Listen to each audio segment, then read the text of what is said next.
And it's always over the dumbest shit, too. Like the other day, my roommate was like, hey, can you put your toaster away? And I was like, what? Because up until now, I had never been asked that question before. Let's settle this, guys. You guys toaster in or toaster out? Out. Toaster ins, I have an important question to ask you. When you guys go to bed at night, toaster ins, when you guys somehow sleep at night, toaster ins, you're insane, and no one wants to live with you. Let me ask you something. When you guys go to bed at night, do you guys turn off your lamp and then unplug it and put it in the closet? I won't need this till tomorrow.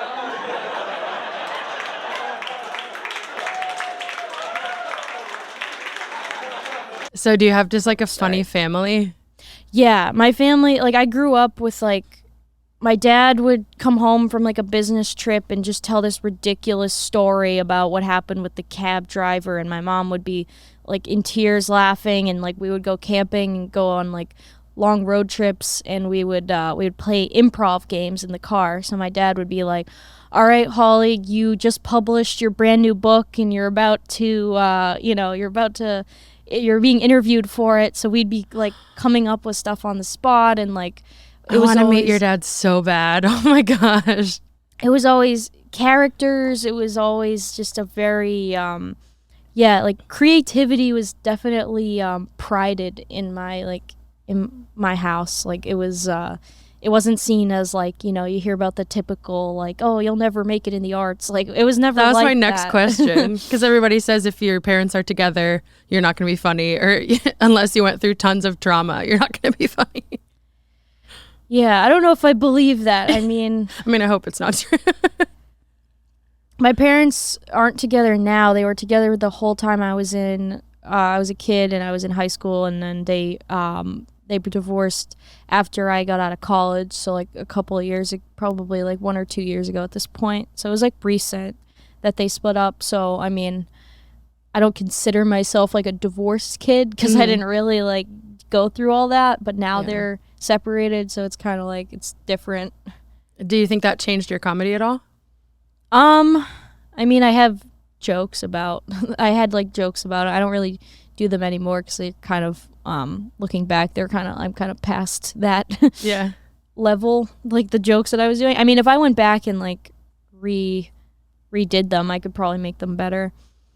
It's definitely interesting to kind of see like my parents now kind of navigating the dating scene in their like late 50s, and how like gold. And how it how it's kind of similar to like me and my mom can have conversations about dating, and like the age barrier doesn't really affect like the like it's the same. It's crazy. That's kind of fun. Yeah. No, is it fun though? It is fun. Yeah. I feel like I have a better relationship with my mom now than I did when they were together, which is kind of interesting.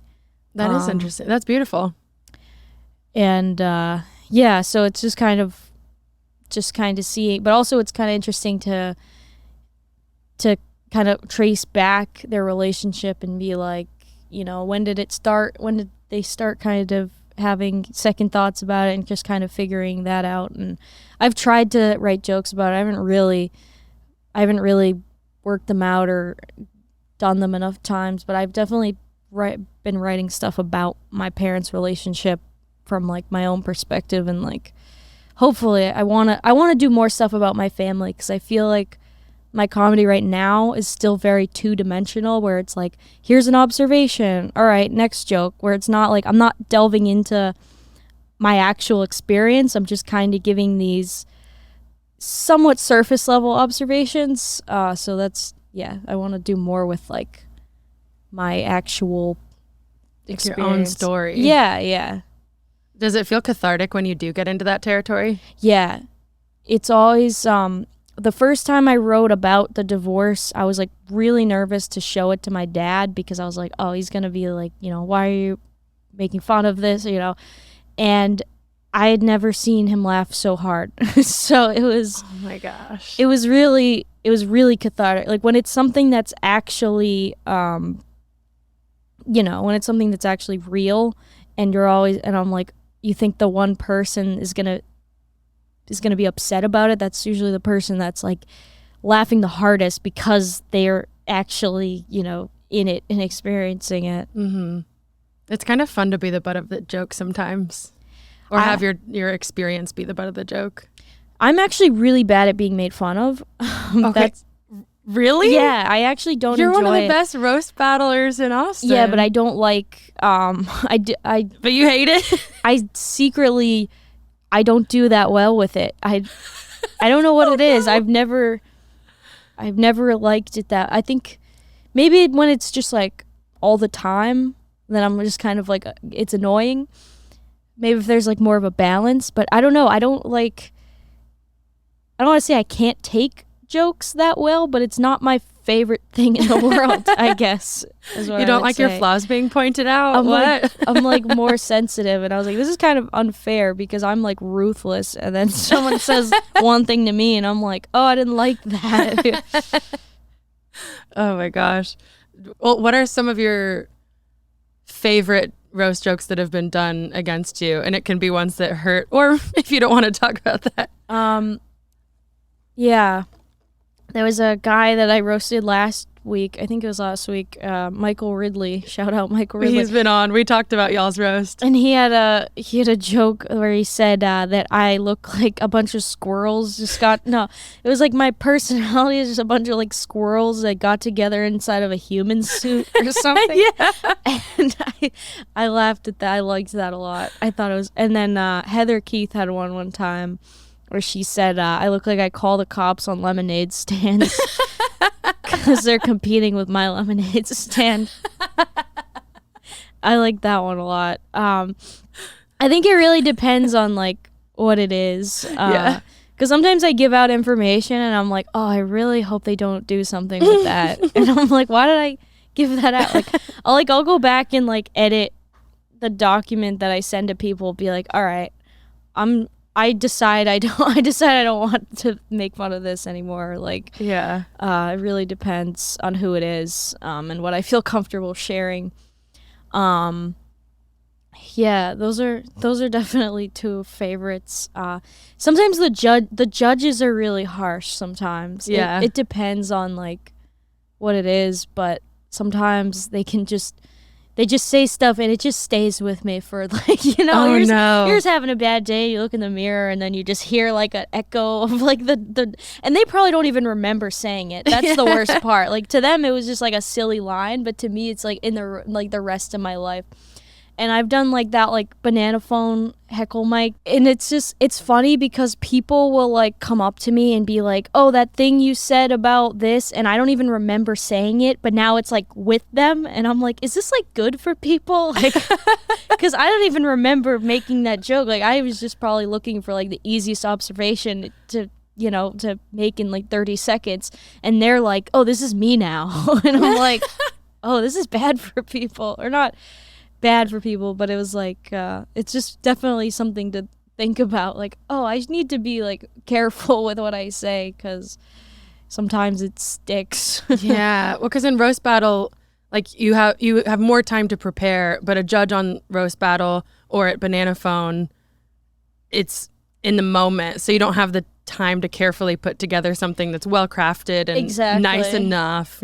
Or could you explain what banana phone is? Oh, it's a heckle mic run by Candace Medina. Shout out Candace. So fun. And you get 1 minute of stage time, or 1 minute to do your material, and then they ring a bell, and then the audience is allowed to go in and roast you. And the idea of it is it kind of prepares you for hecklers, but also it's kind of a really good exercise for making observations in the moment. There's a little panel of people that have microphones, and they roast you first, and then the audience kind of gets to roast you. So it gets pretty wild. It gets it's fun though. And there are a lot of comedians and non-comedians in the audience.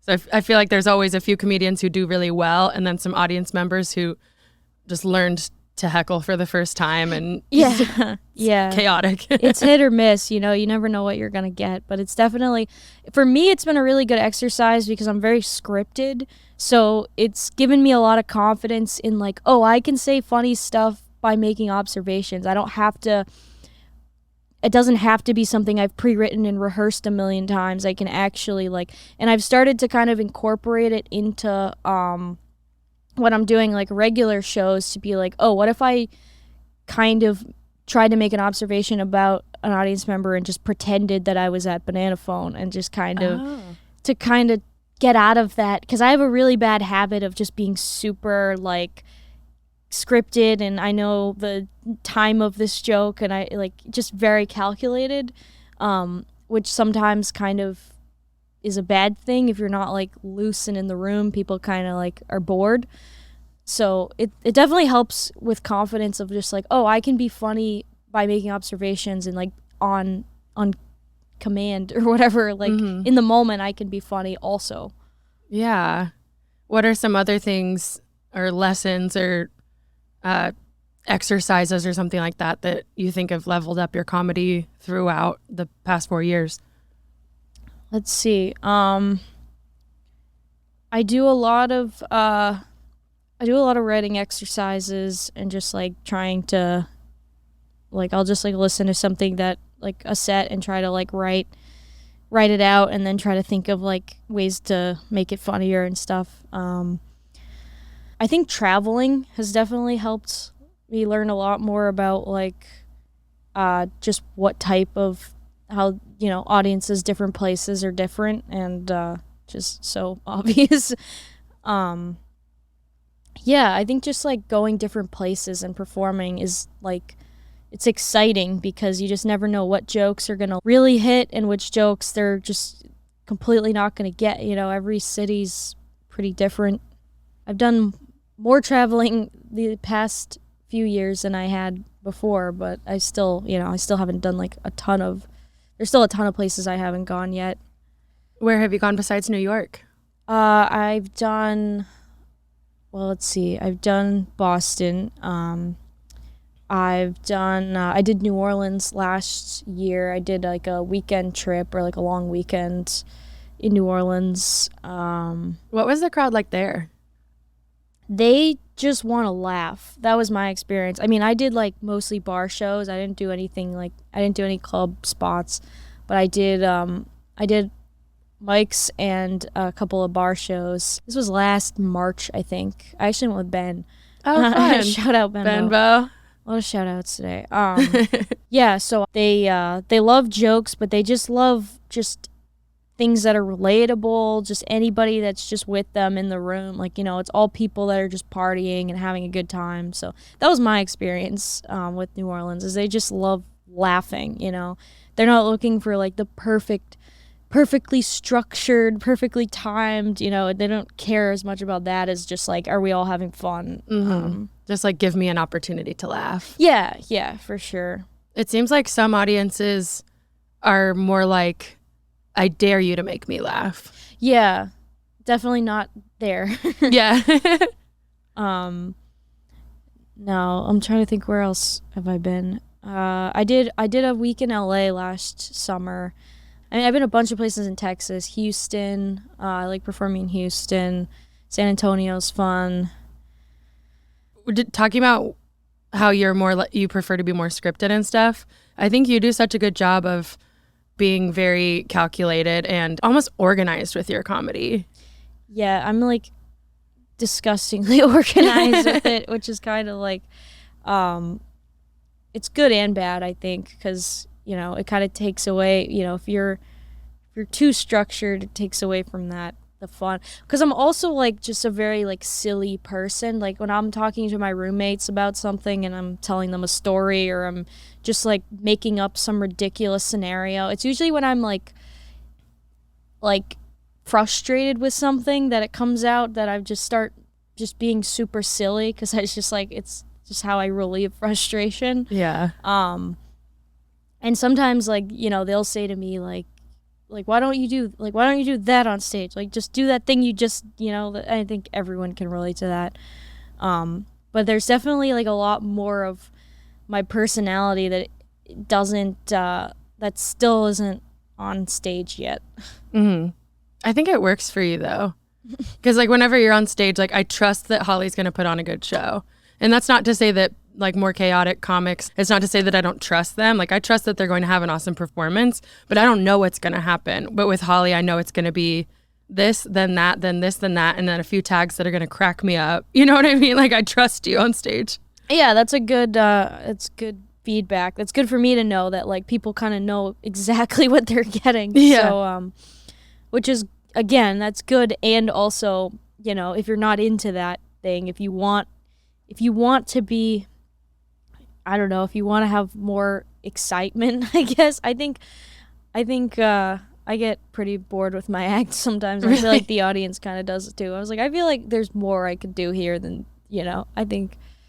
But yeah, that's good to know from a different person's perspective of what my act kind of seems like. Yeah, I think it's that way in your stand-up and in roast battle. Yeah. Roast battle is very calculated. It's very like, okay, I'm going to do this joke and then this joke. It's very rare that I still don't really know how to make like those spontaneous rebuttals. That's still the part that I need to work on, but I'm good at just writing out the 1, 2, 3, 4, 5 jokes. We were talking a few weeks ago about your roast battle process. Could you tell me a little bit more about your writing process for that? Yeah, I mean, I think it's changed. I mean, I've only been doing them for a year, so take everything I say with a grain of salt. But you've won a lot of roast battles. I've won some of them. Yeah, I just want to make sure that everyone is aware that she's very good at the roast battle. I did one last night that was really fun at the Mothership. That one was... The one in the Fat Man? Yeah. Oh, I missed it. That one was really fun. Oh my gosh, who'd you roast? I roasted this guy, James Pontillo. He's from New York. Okay. We How'd had it go? Good battle. We had fun. Like, I like it when it's very even, where like he's saying stuff and I'm like, oh, that's funny, and then I say stuff and then the audience like I like when it's that back and forth and we're on the same level, versus like I don't really like performing with somebody that like either didn't write or didn't or like isn't putting a lot into it, or they're just, you know, because then it makes it almost like it just makes it so one-sided, and then it's like less exciting and less it's kind of boring, because it's like, okay, well, I kind of know what's gonna happen now. I don't know. That's almost more insulting. Like, I'd rather you call me fat than not think about me enough to write.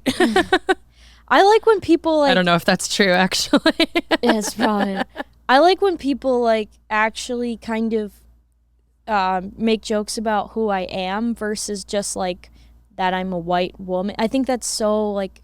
I think there's just so much more to like... I'm just so weird that there's just so much fun you can have with that. And I'm always disappointed that people like don't do more with that, because I'm like... Or when they don't do more of that, because that's why I liked when Michael had the joke about me being a person, just like I like the creative, like silly. I think dark roast jokes, I'm sort of like, when I like started out, or like, you know, or I don't know, I've done some where I've written dark jokes and I've just like, it just like turns my stomach. I'm just like, this is not who I am, and like my family's gonna see this, and like this is just not my brand. Unless it's like, I like to, if it's gonna be like dark or about something that's like kind of, you know, something you're not supposed to make fun of, I want it to at least be like tasteful and not just like hitting something while it's down kind of thing. Yeah. Anyway, so the process, I would say first we exchange information. That's pretty standard. You know, you give them a list of things that you're comfortable with them making fun of, and they give you a list, and then you kind of ask follow-up questions like, okay, you know, or if like I sometimes ask them like, is there anything off limits? Like, especially if I know something about them, I'll be like, is this off limits? And kind of, you know, figure that out, and then you kind of just I like rewrite everything that they type. Like the list that they send me, I'll try to rewrite it, because sometimes I'll, you know, start to get ideas. I like to go through their social media, kind of like stare at pictures of them for a really long time, write lookalike jokes because those are always like easy at the top or whatever. I'll like, write jokes about them. I like to, sometimes I'll listen to podcasts they've done because it kind of gives me a bigger sense of who they are. That depends on how much time I have. I've done that before for people, and like social media and old Facebook pictures from like middle school. Oh my God. I honestly think like the more you like really get a sense of who the person is, the easier it is to like kind of write jokes about them that are kind of a little tiny bit less surface level. Sometimes I'll meet up with the opponent. Like yesterday I did that before the roast battle. We kind of met up and exchanged information. Like I was like, oh, I didn't tell you about this, or like, oh, wait, I want to ask you more about this. So that was really helpful. And then I just, the amount of time really varies. Like when I would start out, like, I think I can do things a little bit faster now and more efficiently than I used to. Because like when I was starting out, I was like, oh, I got to spend 5 hours sitting at the table, whatever, writing stalking jokes. them, staring at pictures of them. I think I usually do a couple of days, and I just kind of write for anywhere from like, I would say like a half an hour to like 2 hours. I don't know. That's probably not accurate, but what I'll do is I listen to music, and sometimes I'll set a timer, be like, okay, I want to write an hour of this joke. Or sometimes if there's like a really specific joke that I want to write, like I'll take like the one specific piece of information they gave me and be like, I'll just play with that for like 15 minutes and just write like everything I could think of on that topic. And I think I think it's good to start a little bit early, because the first ones you write are always going to be really bad. That you just have to write the bad ones first. Get them out of the way. You just have to write the bad ones first. And I also like to look at clips to see what people have already done, so that I don't kind of repeat. Or if I do repeat something, I don't have the exact same joke, or like a new take on it. Yeah. So I like to kind of get a sense of like, okay, what have people already said, or what's something that, or I'll ask them, like what's like the number one thing that everybody hits, so that I can not hit that, or something like that. But all the audiences aren't gonna care really. I don't know. But still, I mean, I go to as many roast battles as I can, and I really appreciate when somebody does go deeper instead of just, oh, the white guy's a pedophile, the girl is a Karen. Like, I think it's more fun. I think when it gets weird is when you start attacking people's trauma. If you don't do it in like a really like fun and silly, like making light of it, if you're just kind of saying like mean things, like I think that's like, no one wants to watch that. You know? I think when it's done well, it's an amazing payoff, but to get it done well is it's tough. It's really hard. Those are like, some people have sent me lists and they're just horrific. They just sent me like all these terrible things that have happened to them, and I'm like, I don't know how to make this funny. Like, and that's not your style too. It like really maybe somebody else isn't. could pull off, and they do, but I don't see you enjoying that. It works because it's a play on character, because I look so like innocent. So I mean, when I say something that's dark, it kind of naturally gets that pop because no one's expecting me to say it. But I don't want to lean on that, because that's kind of like a cheap, like, okay, I know that they expect my character to not be this, and yeah. You told me too that sometimes you'll like put lists side by side and try and find similarities. Yeah, I like doing that. That's just also like a good exercise for just writing jokes. If you want to like, I make a lot of analogies in my like stand up, like, oh, that would be like this. That's like I mean, honestly, most of this stuff has literally come from a comedy book. Like I'm not creating this stuff from, most of these things have come from other places. I mean, like Judy Carter's Comedy Bible, I'll admit that I've used that. Yeah? Wait, what? Okay, tell me all your favorite books. I mean, that one I used a lot, especially when I was like, I think I ordered it during the pandemic, because I was like, have to write every day. I was like, I'm not gonna lose, momentum. I'd only been like 6 months into comedy at that point. Oh no. Yeah, I don't know. I like to do I like writing exercise and stuff. Yeah, the side by side one is like, like if I want to say that, I have 2 characteristics of the person, and I want to say like, and I want to find some sort of like a direct metaphor that would work for both of those characteristics, and I'll just like list out everything about those 2 things and be like, okay, what words can I kind of play with here? What what themes would go with both of these things? And it's the best feeling when you can get one of those. Yes. It's just like, oh, I have like the perfect way to, it's like a direct metaphor. Like it works for both of those things, even though it has different meanings, kind of. Because then it's layered, and it's almost observation and making fun of 2 things. Like one of my favorite ones was about Michael Ridley. You said he looks like he's a DJ at a sweatshop. Exactly. So it's like exactly like that. It's just like, he loved that joke too. He mentioned another one that you said that he loved.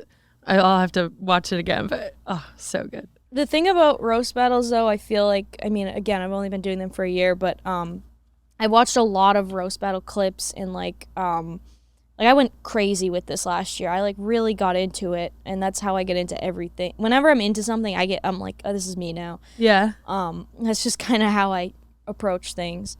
But what I started doing was I watched so many of them that I would start to type out I would transcribe the jokes, and I would start to pull the formulas they were using, because they're really formulaic. Once you go to enough of them, you're like, if you're here, who's blah blah blah. Like it becomes so formulaic. And I'm not saying like, I'm not saying that I've figured out all the secrets yet or anything like that, but there really are some pretty basic formulas that like everybody kind of uses, like the rule of 3. This person reminds me of a blah blah blah, and then 3 things like it's almost like Mad Libs, which makes it seem hack, but you can be really creative within that. Yeah, and like you can kind of or you can also kind of like, once you know the rules, you can kind of break them a little bit and be like, oh, the audience is going to expect me to say this, and then I'm going to turn around and say like something completely unexpected.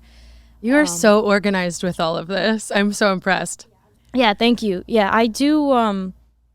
I've always kind of been like, I'm a very obsessive person. Like when I was a kid, I got like really obsessed with dog breed facts, and I just like sat in my room and just learned all of the dogs, and I was just like so dedicated to it. Just no one was asking me to do this. Like why do you think that is? It's my personality. Like, it runs in my family. Like my aunt is like she's a very my mom calls it like jumps in with 2 feet. Like when she gets into something, it's like, my aunt is like a really creative, and like she's a successful like entrepreneur and graphic designer, and she has a book out, and she has me and my aunt, we're close. I see a lot of myself in her.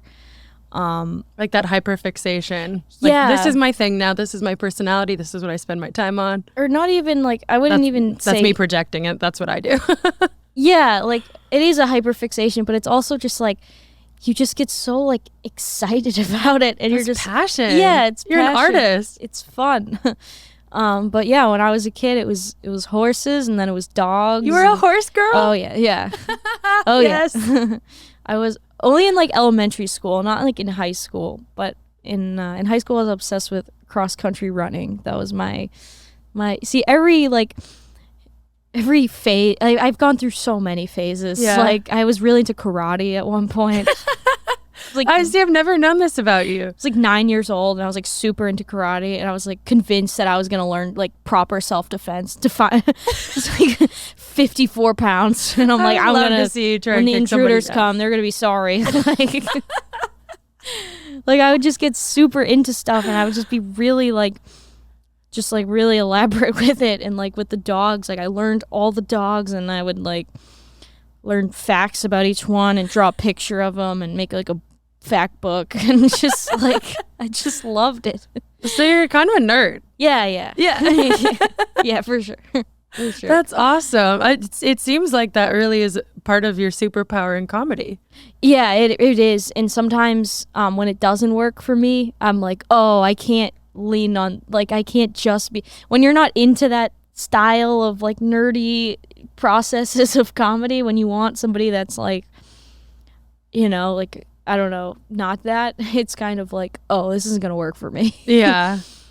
Like, I did a roast battle one time, it went really bad, and the judge told me, she's like, you don't have any pizzazz, you need pizzazz, you know, because I was just so structured. I was like, here's the joke, here's the punchline, like, I wasn't performing enough, and that's like what I still struggle with. I think if I took like an acting class or something, it would benefit me a lot, because I think I'm still so stiff on stage. Like, I'll watch clips of me doing an act out, and I'm like, why are my arms like locked into place? Like, what is happening? I mean, to me though, it seems like that's just not your style. And so, I mean, I'm not going to tell you to not do that and expand yourself and get out of your comfort zone, but like, no one's going to tell Casey Rocket to calm down. I think in some sense, I think there's always, you know, room to kind of improve.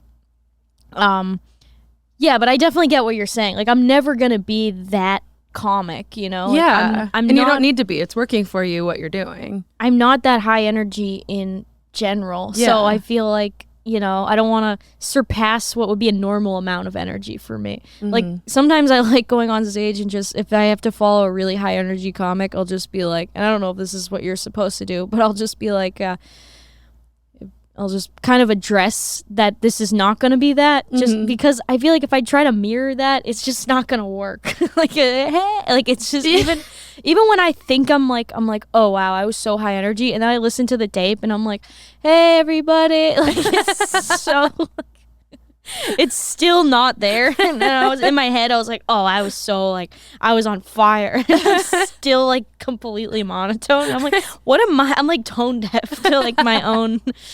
Like, I didn't. Party Animal Holly is still like 4 out of 10 energy. Yeah, like I found out, like, people would always tell me I was hard to read, and I never understood what they meant by that. I was like, hard to read? What? I don't understand that. I feel like I'm pretty emotional and like very obviously into something or not into it. But then like I started to realize, or you know, I started to be brought to my attention that I have less inflection. Yeah. Than most people do, and I'm learning this at 25. Like, Are you 25 right now? Yeah. Oh wow. Okay. I just gone through life thinking that I just had a normal, like, because if you listen to any other girl talk, like, there's more of like an up and down, and I don't have as much of that.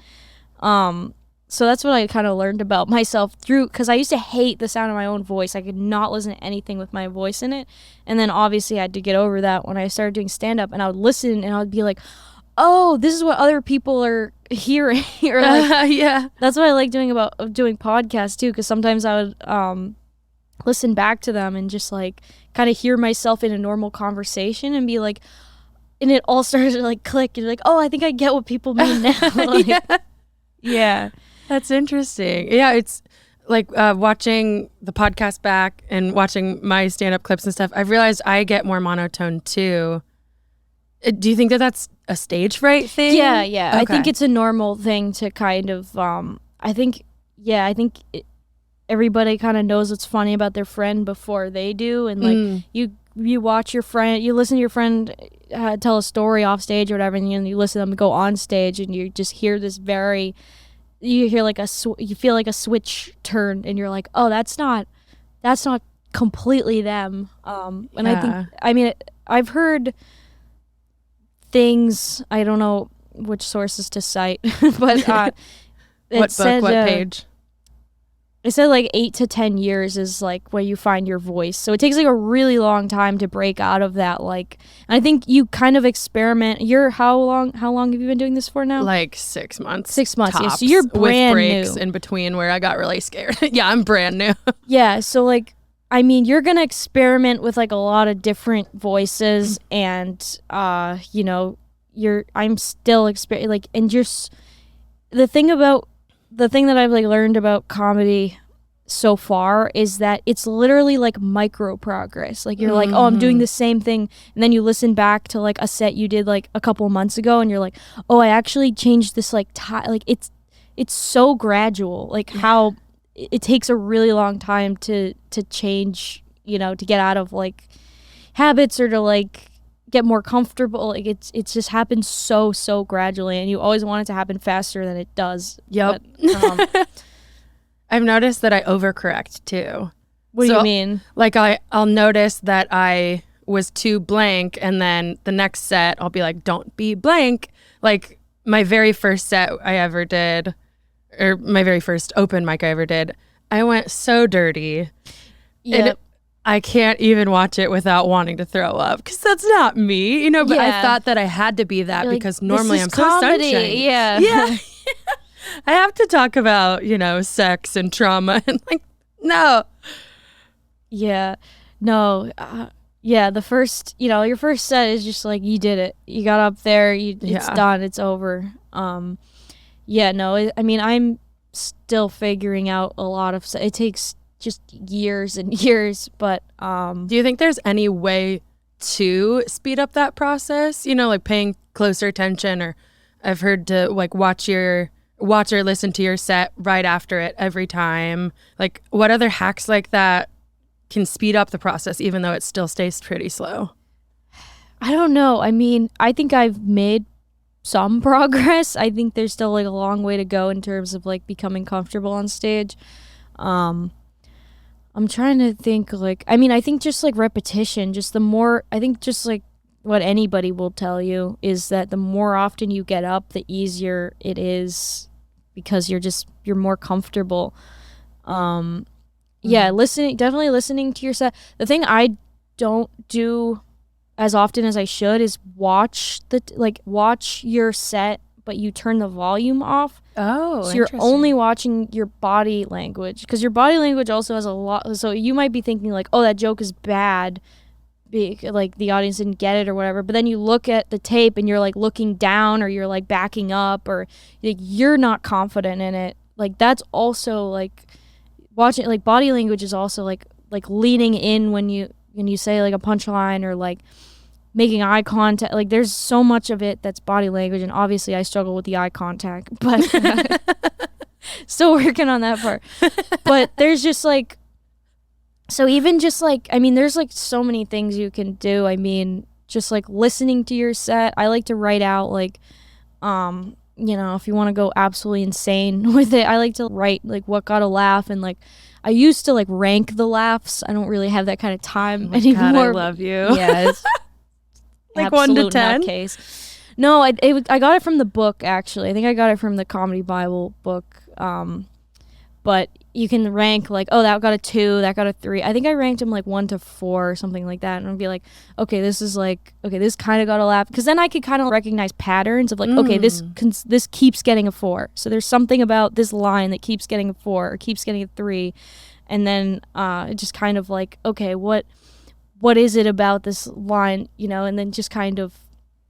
But again, this is not how everybody does it, or most people. This is how most people do it. I know other comics that are just as insane with this kind of stuff as I am. It seems like everyone's kind of insane in their processes in their own way. Yeah, I think like the biggest mistake I made, like that I like cringe about looking back, because I'm like 4 years in now, but I think I was a little bit too obsessed with giving people like my advice, thinking that it was these secrets, and like I was like kind of giving this unsolicited like, oh, you should do this and write it out, and like and now that I'm kind of realizing like, oh, not everybody is going to do it that way, not everybody needs to do it that way, not everyone, you know, like some people are academic, some people are more common sense, street smart. I'm definitely not that. I'm definitely academic.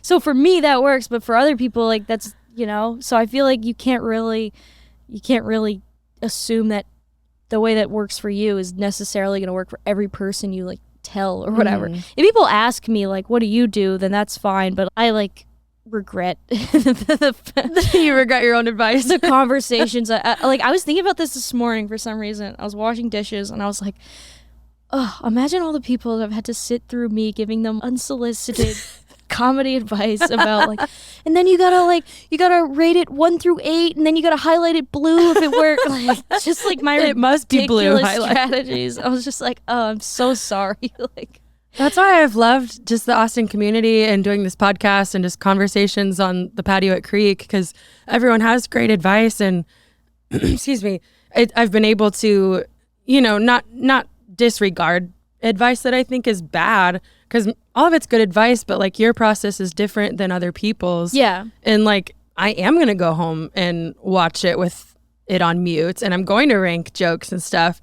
But like, there's other things that I'm going to try that won't work for me. But that diversity of it, I mean, it's just like, there's not a lot of comedy schools. Yeah. So like a breadth of it is helpful. You know what I mean? I've gone to enough of them, but Yeah. I've definitely taken comedy classes, but I don't know if I don't know the level of importance that they, I think the best thing you get is you get the why to why I didn't get a laugh. I think that's like the most I've gotten out of doing a comedy class is like, oh, this bombed, and now they're going to raise their hand and tell me why, like what they didn't get about it, versus like you're on stage and it bombs, but you don't really get the why unless there's like a comic that tells you. But usually the audience isn't going to be like, hey, I didn't get that, like, so I liked that aspect of it. I think they're good when you're early on, because it kind of puts you in like a little community of people that are also just starting out, and and a level of comfort with each other. yeah. I don't know. They have their perks, I guess. They have their pros and cons. But yeah. I mean, there's people that are gonna give you like the exact opposite advice as, like, oh, I never write. I just listen to it. I don't write anything down. I just think of something. And there are people that can literally do that. Like they can just write down a word, and then they can just write on stage. I'm actually learning how to write on stage now. Fun. It's definitely a different muscle to not allow yourself to, like, I'm not going to do anything I've pre-written. I'm only going to see what happens when I talk about this on stage. I've only done it like a few times, but it's definitely, just another muscle. But yeah, I mean, there's some people who haven't written a single word and they're successful, and there's some people that do ridiculous things like Highlighters and rankings. Yeah, it's there's no right answer, I guess. Yeah. Well, I want to address the elephant in the room. Our periods and changing bodies. No, I'm just kidding. I was like, uh-oh, time to go. No, but I do kind of want to talk about that, because I mean, of course, in comedy, at least the mics that I go to, it's 2 girls for every 100 guys. And frankly, I think there's a lot of advantages there, and there's disadvantages, and there's just differences. In a lot of ways, there's not even differences. So I'm curious what things you've noticed or experienced that come with being a girl in comedy. Yeah, this is like, it's changed a lot since I've started. Like when I was starting out and I was on a much smaller scene and I had a boyfriend and everyone left me alone, I was convinced that there was no such thing as sexism in comedy. And now that I'm on kind of a bigger scene and I'm kind of seeing a little bit more and kind of, seeing it on a larger scale, and I was like, oh yeah, no, that's definitely like not accurate. You want to think that it's not there, but yeah, I mean, it's there. I think the harder you work and the better you are, and the more, I mean, for me, what's worked is just being universal, like everybody can, I have jokes about toasters. Everybody can relate. I love the toaster joke. A 50-year-old man and a, 26-year-old kid can relate to, I think it's cool when you can make somebody laugh that's just like so different from you. I think that's a cool thing. I think it definitely exists, especially in Texas. Like I was at a show one time, and somebody told me that as I had gotten on stage, this father and son got up and left, and they were like, "We ain't about to listen to no woman talk on stage." They said that? Which is like super rare. That's not the everyday. Yeah. That's actually kind of fun that happened. It's like, I saw it in the wild. Yeah, right? Like, and I was just like, and then they told me about that, and I was just like, oh, that still happens. Like, I was like, woof. Damn. Yeah. Huh. I think just like the best thing to do for me is just not to blame my performance on it, Mm-hmm. because there's definitely been times where it's really tempting to be like, oh, they didn't like me because, you know, but I think like there's so many other factors you have to consider also before you can just make that assumption and be like right, even if that is, you know, what it was. Yeah. Have you seen any advantages? In being, I think it's it's more demand. Yep. Because if they like need we need a woman on this show and we have 3 days to find them and ta-da. Like, I don't know. I know a guy. Yeah, I know a girl. I think there's definitely advantages to it. I think also like I mean, I have a lot of friends who are guys that respect my work ethic and my, you know, my writing, and just they're like want to hang out and write, and they actually want to hang out and write. So I think there's also a misconception about comics wanting to hit on other female I think comics kind of like want to steer clear of that. At least from my own experience, I've heard a lot of guys be like, I don't take comics. Yeah. So I feel like that's also not, you know, it's always just like, oh, every guy is going to try to hook up with you. And like some guys are like, they want absolutely nothing to do with that. They're like, nuh-uh, I'm not, that's going to be messy. I'm here to work. And like, so I think like those guys need some credit. Like it's not all of them. Right. You know? It's almost nice to be like have an automatic friend zone with people, you know? And I'm married, so that helps too. But yeah, it is nice. It feels more like brotherly, like a genuine conversation. Depends on how lonely you are. When when you get lonely and they're like, let's write together, I'm like, oh, thank God. and then they're like, actually want to write together? I'm like, oh. Oh, I wasn't expecting anything else. The hard kombucha is coming out, but I Cheers. Cheers. But I no, there was actually a time where a friend of mine was like, oh, let's hang out and watch comedy specials, and you know, and I was like I was like, I don't really know what you're trying to do here, but I just want to let you know. And I like sent him this whole thing being like, I don't know what your intentions are, blah, blah, blah. And he was like, oh, I was 100% just trying to like work on comedy. And I was like, oh, now I'm so embarrassed. That's so awkward. Like, what are you supposed to do? Not say something? Or I was like, oh, I was like, oh, this is just me like being like, oops, wrong person. This is just hope. This is just me being like, oh, maybe somebody. Then it's like, how dare you not be attracted to me? Yeah, that it's how dare you respect like, my comedy writing abilities instead? It's crazy. It's like how much you want it to be that and how much you don't want it to be that very much depends on if you're already with someone. That's the part they don't talk about. It's like sometimes it's you. Sometimes you're like, let's write together. Oh my gosh. No more comics. Yeah, no more comics. Oh man. You're lucky you're married though, because it's just like, it gets like, it's, you know, there's like a weird territory sometimes where you're just like surrounded by all these people and you're like, and I just gotta like high five some people and go home. Honestly though, it is funny though, like I think everyone who knows me in comedy knows I'm married. Like I'm very upfront about it. I'm not like waving it around or anything, but it's clear. But there was one time where I was just like with a comic. I was just standing near him. Yeah. And somebody who I know thought that I was dating that guy. I was like, you know both of us, and you know I'm married and he has a girlfriend. And it's not even like we look like we'd be together, like in no way, shape, or form. No, if you stand next to any guy in close enough proximity, you guys are dating. That's what everyone just thinks that. It's good to have a lot of platonic relationships with comics. And that is fun too. I mean, just in life, not just in comedy, having guy friends and girlfriends. Yeah. Do you have a no comics rule now? I wish I did. You listening, boys?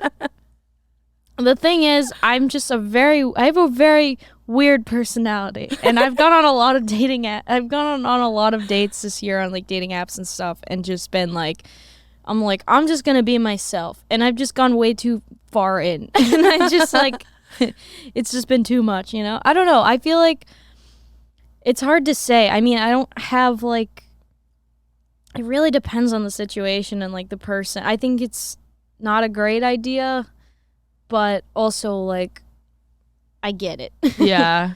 If you don't end up with a comic though, you got to end up with somebody funny. Yeah, somebody funny, someone creative. I think the reason why I'm drawn to comics is because they're like men that write.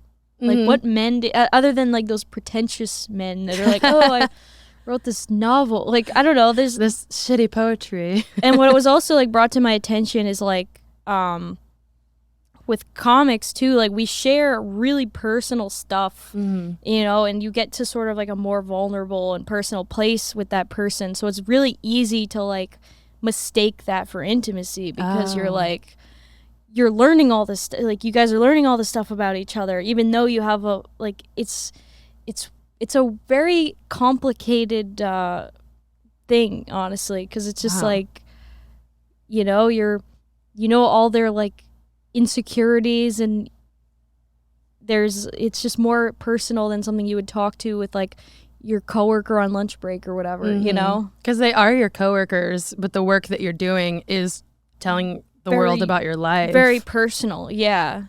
So do you feel like comedy has allowed you to explore yourself and like be yourself more? Or did you ever even have an issue with that? Yeah, I think it's definitely made me more aware of like things about my identity, or I think it's really fun to kind of take my upbringing and try to figure out how it's made me like who I am now, and kind of I think there's a lot of stuff you can do with that, just trying to trace things back. And find the humor in it and the joy in it. And yeah, for sure. I think I've learned good things and bad things about myself as a comic. Like moving to Austin was my first time like actually really going all in on this, where it's like I'm not just living at home working a full-time job doing this like at night or whatever. This is like I actually picked up and moved my whole life for this. That's big. And I definitely was living a bit of a scumbag lifestyle this year, where I just like Really? Yeah, like I'm not that type, you know. Usually like I was a very academic kid. I you know, National Honor Society, just got a college degree. Like I just had a very straight path, and then I kind of started doing this, and I was like, what am I doing? I have like what am I doing? I'm getting home at like 2 a.m. I'm quitting jobs. Like I was like becoming kind of so I feel like what I'm kind of becoming more aware of is there's almost this like a little bit of, I don't want to say toxic, but there's definitely this mentality of like living this kind of like loose and like lifestyle where you're just like, oh, I quit my job last night and I'm so brave and I'm gonna go all in on and there's kind of a danger to that. You gotta be careful with that, because I think it's kind of romanticized, like to have a really shitty life in comedy, to have the shittiest apartment and be like, oh, I live with 8 people. Oh, you live with 8 people? I live in my car. And like, taking pride in living in the car, that was the biggest like what sort of moment for me. It's very it's definitely very romanticized, but I also think like what I'm trying to look at now is like there are a lot of comics that have full-time jobs and they're doing great, and I need to remind myself of that. And if I have the capability of getting a good job and doing this, why wouldn't I? You know? I think it's kind of a danger to be like, oh, I need to be mopping floors, otherwise I'm not a real comic. Or just like I go back and forth with this a lot. Just like, if I get a full-time job, is that going to ultimately like really take away from this, or is it going to also benefit me? I think the benefit is that you can invest more in yourself and you can get better food and like better quality. I think there's a thing about having good quality of life that kind of gets it's so underrated in this community. It is, yeah. And I think like everyone wants to like have that story of like, oh, I survived off of chips and like I don't know. But I feel like when you actually think about like I've definitely gotten to places where I was eating like Baby Bell cheese and tortilla chips and being like, oh, I'm fine. And then kind of coming out of that and actually getting a job and being like, oh, I was not fine. Mm-hmm. I think there's a danger to romanticizing that too much, especially if you don't need to do that. If you're doing it, if you can be just as successful without doing that, I don't think you should feel like ashamed of having a salary. You know, I think there's a lot of comics that, you know, they work regular jobs during the day, and Mm-hmm. but I definitely think there's like a sense of like, oh, you're traitor or you're sellout, or like there's like that. Yeah. I love that you brought up that point, because I think that everyone needs to have their own path. And if that path is living in your car, if that's your path, then it is, but you don't need to choose that path just because somebody else did. They aren't more dedicated. Like in what you said about the food and the sleep, and if you can't fix your AC in your apartment or something like that, like those things affect the art that you have on this pedestal. And I'm not saying don't have your art on a pedestal, but like you have to think of your life, not just this one thing. Yeah, no, and I think that's what I've learned a lot this year is like when I don't have a full life, it actually does affect my ability to perform because I just become super bitter. Mm-hmm. It's like a very specific brand of comedy where I'm just like hating the audience because they have money and they can afford nice things. And I'm like, I don't think I need to be that. I think I can do this without being that. And I also just think like for anybody that's starting out in this, I'm giving out advice now. I'm almost done with my giving out. This is basically an advice podcast, so it's welcome here. I think you're going to hear a lot of people telling you what you need to do, what you can't do. You got to hear them out. But at the end of the day, you can still make your own decision. And a lot of people will give you advice and it's just like either what they've done or they don't want to admit to themselves that they could have done something different. So by them saying, no, this is the only way to do it, it just reinforces to them like, oh, I made the right decision, kind of. So I think it's really good to have that foundational sense of like, what do I actually want? Because it's so easy to get caught up in these waves of just, Yeah, especially in an industry where it relies on your authenticity. Like you have to know who you are to present that. Yeah, and you kind of have to know what you want too, because what I've noticed about this career is that it's really easy to compromise everywhere else the second something in comedy is going well, but that's not necessarily sustainable to just kind of live this very bare minimum life, be like, oh, I'm just chasing this one thing. But I don't know, maybe that works for some people. For me, it does not work. And that's what I've learned is that I like to have, I like to have a balance. I like to have a life outside of this, and I think that's healthy to have a life outside of it. Yeah, and it's important for the content of what you're talking about too, I think. Like if every comic is living the same lifestyle, every comic is going to be talking about the same thing, and the audience is living a very different life than comedians are. Exactly. And like I'd listen to my sets and they were just all about being broke, and I'm just like, Holly, just get a job. Like like I can change this in like 45 minutes. Like I don't need to make this my entire identity. Yeah.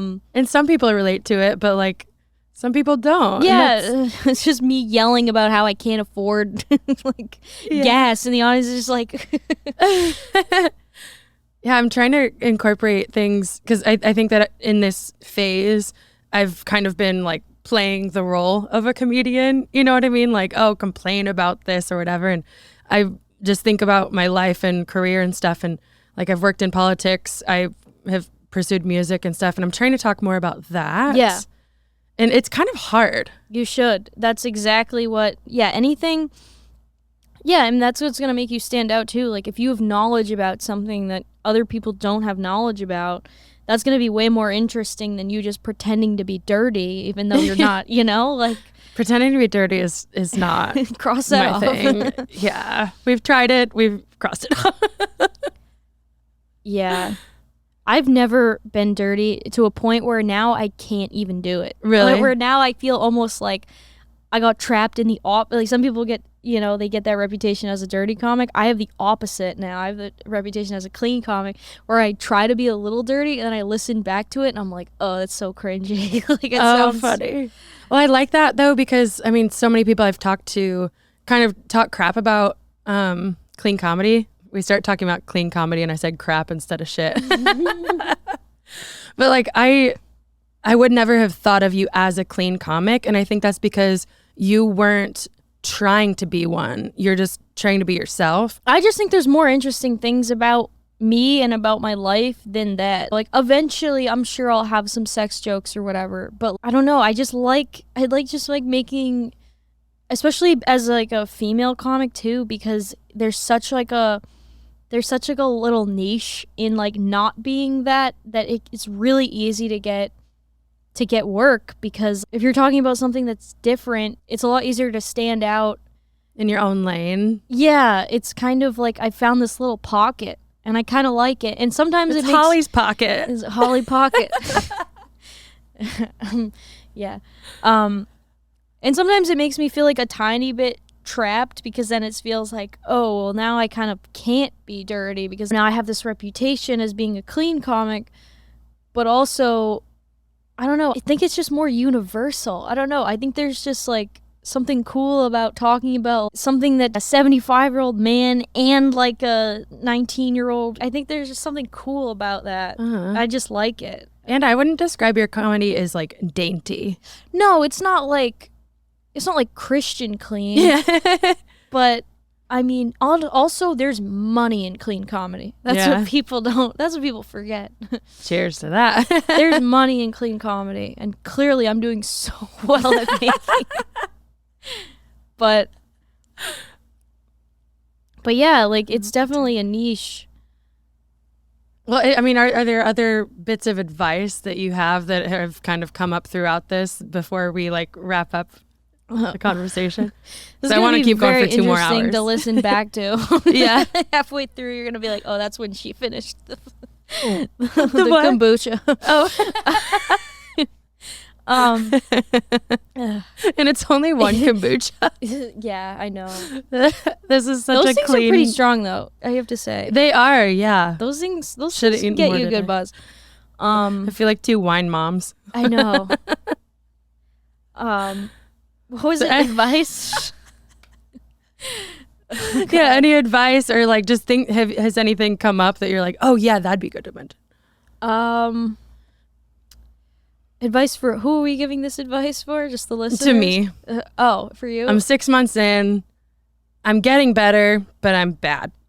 And I want to get better. So that's the whole point of this podcast is like, how do I get better? How do I capture these nuggets of wisdom that everyone's so supportive and sharing and stuff like that? I mean, I think just write stuff that's bad. Just write stuff. Do. Oh, here's a good piece of advice. Again, not mine. Not taking credit for it. That's fine. It all comes from somewhere. Do you journal? Yeah. Okay. Honestly, like, write stuff that isn't funny, because sometimes you'll get a really true sense of like how you feel about something and how you're experiencing it, and then you can kind of go from there and make it funny, rather than try to be like, oh, sitting down, I have to write something that's funny today. Mm-hmm. I literally got this off of a podcast this morning. I'm such Which a podcast? phony. It's called Hot Breath. It's yeah, you would probably like. It's all like I haven't listened to it in a while, but I listened to it today, and it's all just like stand-up tips. So there's like writing tips, there's resources, there's interviews. You'd probably like it a lot. I used to listen to it more, and today I was just randomly like, oh, maybe I'll just pop this back on. Nice. But you have other recommendations like that? Like, that's the only like comedy advice-y one. One that I like too is How to Write Funny. It's a book it's a book too, but I think there's a few different ones. But it's by Scott Dickers, who founded The Onion.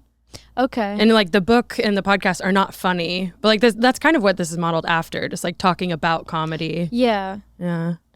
It's a very academic, you would love it. It's a very academic, scientific.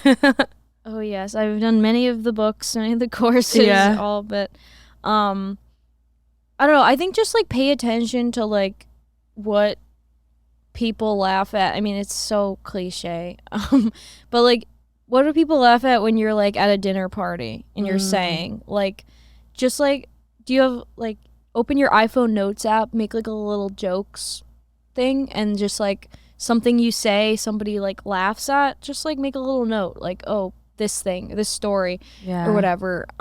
Just like pay attention to what people in your life laugh at what you're saying, because it kind of, I think that helps a lot. Like I have phone, like I'll talk to my mom on the phone and like I'll just be like ranting about something, or I'll be like she'll be ranting about something and then I'll kind of make it funny, and like, and then she'll laugh and I can kind of be like, you know, I think like the people closest to you kind of, they laugh at stuff, and you know, just pay attention to what they laugh at, and you know, what makes you laugh, obviously, what makes your husband laugh.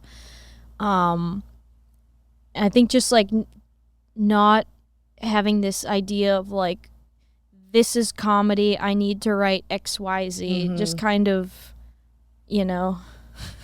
Overthinking has been my worst enemy. Ryan can tell you that. Yeah, you just working on that more than anything, really. You should do this. This is what I do. Set a timer. Timestamp it if you're crazy like me, the exact time. Yeah. So let's say you want to start writing at 10 a.m. So put 10 a.m. at the top. Put either set a timer or like a stopwatch or something. Just literally write whatever comes to your mind. It doesn't have to be funny. It can be funny. Just follow your brain down random rabbit holes and just see where it takes you, and like, and then go back and reread it later, and you'll probably get at least one line out of that. And it's also good to do that after listening to your set too. You can listen to your set and then be like, okay, now I'm gonna write everything on this like one topic, this joke I really want to like flesh out. And you can always send me stuff too, and I can help you punch it up. Okay. Thanks. Yeah, it's really just like you can write like 75 pages and get like 2 lines. Like you're gonna write way more bad stuff than you are good stuff, but then when you finally get that tiny little like, oh, there it is, like it's so exciting. It's cool. Hell yeah.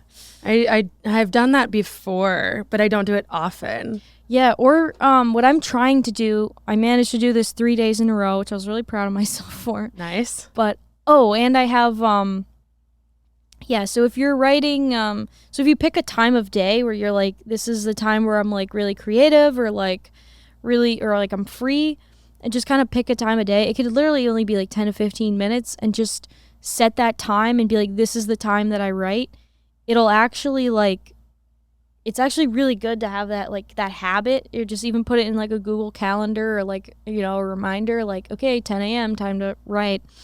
Getting like that consistent habit. I also have I have a year wall calendar. I also got this from another book. None of this is mine. I have a year-long wall calendar where I have where every day I do something comedy related, whether it's like a mic, a writing session, I'll just put a little check mark, so you can kind of hold yourself accountable, and you can see the days that you like didn't do anything. That's a great idea. Yeah, again, not mine, but very useful. I also have a thing in my my notes app where I log all of my open mics and shows. Yeah. Because why wouldn't I? Right. I have a website for this podcast, and I started just having a running long ass list of just like little tidbits of everything I've learned. Yeah. So I like have it categorized and stuff. So I'm trying to not be too meticulous about it, because then I won't keep up with it. But I like that, keeping track, because it's accountability, and you can come back to it later and learn from that too. Yeah, and like I think consistency is way more important than like being like, oh, I have to write for 5 hours. Like just write for like, or like just have a little folder in your notes app called jokes, and you're just out in the world and you see something and you're like, oh, let me just jot that down real quick, and then you can go back to it and kind of like piece things together. Like I just, it's just like a quick thought. Yeah. It doesn't have to be this like, standardized, I have to be sitting at my desk and, this time, it could literally just be you're out in the world. Sometimes if you're in your car, you can just press record if you're stuck in traffic. I love doing that. Yeah, like, and you have a podcast too. So like, you never know what's going to come up on your podcast. Like while you're talking to people, you might have something you're like, oh, I would love to, make That's this true. into. I'd love to do a writing session on the podcast. I think that'd be fun. Like if it was you and me, we'd come with a few premises or something, or I don't know. It might be kind of hard. I write very quietly. When I write with people, I'm like, Yeah. I'm setting this alarm. That makes Do sense. not talk to me. Yeah. We could just have a silent podcast. Yeah. Well, Holly, thank you so much. The way that I am ending each episode is you'll look at the camera and you don't have to make eye contact with it if you don't want to. I can make eye contact. I feel like my eye contact has gotten worse because so many people have told me that I'm bad at it that I've just started owning it. You're like, I'm going to look you right in the fucking eyes. Like, I'm not even going to try now. Okay, so close your eyes and face the camera. No, just kidding. So look at this one. And so this is basically like 30 seconds, minute, however long you want to do. Talk to somebody who is either new to comedy and feeling down about it, or somebody who's been doing comedy for a while and is thinking that they want to quit, and give them like a locker room pep talk on keeping going, or any advice you've got. Just what's your locker room pep talk for that person? Okay. Boom. This is fun. Hey. If you're thinking about quitting, just know that is what comedy is. Just like every day, you're just going to be like, this isn't working. I think what's important to remember is that the second you get a little tiny piece of success, at the second you get you get a show that goes well, you get an opportunity that pops up, all of your brain chemistry is going to completely shift, and you're not even going to resonate with the narrative you've been telling yourself of this isn't working. And I think it's really easy to get into your head and make these stories, but your brain chemistry is so powerful that the second you have a good show, it's all gonna reset. And I think when you get into that headspace of I'm not going to go to a mic tonight because of XYZ, or I think that's something you should just acknowledge, be like, okay, this is the part where I say those things, and then as soon as I get on stage, it's all going to change. And I think you just need to remember that what you're feeling in that moment, even if you've completely written out this whole script of why you're not good at comedy, why this isn't working, whatever you're telling yourself has nothing to do with the feeling of being on stage. The amount of days that I've told myself, like, this isn't working, I'm not this or I'm not that, and I'm not what they're looking for, and blah, blah, blah. And then you go on stage and you have just one good set, and then it just completely, you just can't even remember being in that headspace. So whatever you feel like is real right now, it's so transient. Like everything you're feeling about comedy, including the good parts, like including I'm the best comedian, you're going to have that too. I think you have to remember that all of it is super transient, and you can really only partially believe what you're telling yourself.